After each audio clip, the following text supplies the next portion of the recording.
first tangible political impact that we're seeing after these losses that were noted from J.P. Morgan? It is, in fact, and what happened is once the J.P. Morgan issue came to light, the White House's political advisors around President Obama got very nervous. It set off some alarm bells among them that they needed to pay more attention to an issue that obviously some on the president's economic team had been paying attention to, but that the political team hadn't really been deeply involved in, because what happened at J.P. Morgan raised all these questions about whether or not the Wall Street reform, the financial regulatory reform that the president signed into law in 2010 was as effective as they wanted it to be. And what you have is a president who's running for re-election, and this is going to be one of the big pieces of his platform, in a way that he wants to draw a contrast with essentially a Republican nominee, Mitt Romney.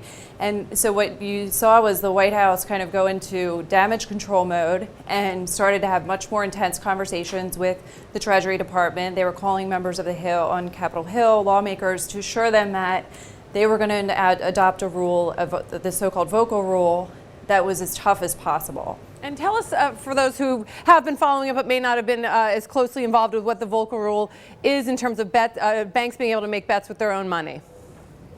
Right. It essentially is designed to restrict speculative investments, and the people who are for it say that this is a necessary rule, that it basically sets things up. So it was born out of the financial crisis, and its proponents of it say it sets things up so that taxpayers are not on the hook by banks making these risky investments.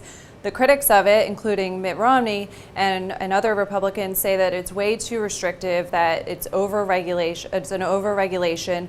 And this is where the politics of it come in, because one of the big debates that you're going to have in the 2012 presidential election is whether the president and the Obama administration have overregulated things that have held back economic growth. And that's what essentially Mitt Romney is arguing. And then you have the president and his team who are saying, no, you had this really terrible financial crisis, and you need to have regulations to prevent that from happening in the future.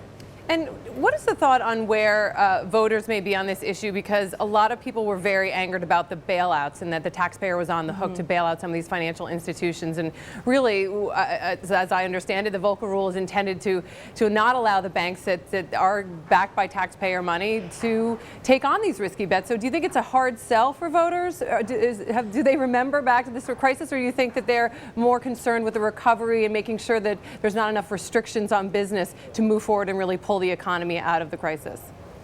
I think it's a little bit of both, and that's why you see the two sides wrestling over this. I think that there is certainly an anger out there that people feel like, that they're struggling and Wall Street is not struggling as much. And so that's something that the president, Obama, is trying to tap into. And on the other side of that, you have a lot of small business owners and others who feel like the regulations have really sort of tied their hands in terms of their ability to grow. And so, it crosses different lines, and it's not really clear exactly where the split is going to be. I think that the thing that the White House got very concerned about is that, if you have a law that the president's going to be out there championing, it's going to look really bad if things like what happened at J.P. Morgan are able to still happen under that law. And it's sort of and the fear was that it's going to get people are going to start feeling again like, oh, here we go again, and that he hasn't done everything that he said he's going to do. Right. And real quick, before I let you go, Carol, is it clear yet whether or not the Volcker rule would have prevented the losses we saw at J.P. Morgan had it been in place?